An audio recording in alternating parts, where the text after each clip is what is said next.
Insurance eligibility is absolutely our biggest factor in getting patients newer technology and newer processors.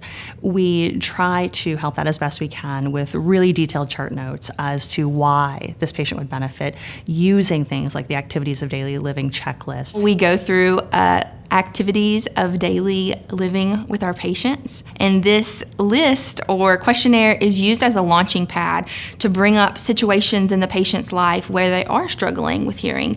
And those conversations I'm able to document in my clinical notes in order to justify and discuss more about why they need this new technology. The activities of daily living questionnaire is integrated into my template for chart notes so that I can use a template in Epic to easily click through and reflect my patient's responses. We currently have a template where we have documented the patient's internal device, their surgeon, their surgery date, their activation date, what their current device is, serial numbers. It keeps the format consistent across the board, across clinicians. By moving to a templated system, we have seen an improvement in our acceptance rate from the insurance.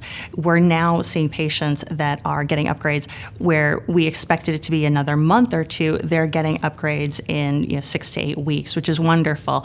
I love nothing more than getting an email from my patient saying, "Oh, I already have my new processor. I love it. It's wonderful." Paperwork can take up a significant amount of our time, so having appointments go from 90 minutes to 60 because of the, clinical efficiencies that we've implemented, it's a huge relief. I can actually provide better care to all of my patients because I have more time to serve them.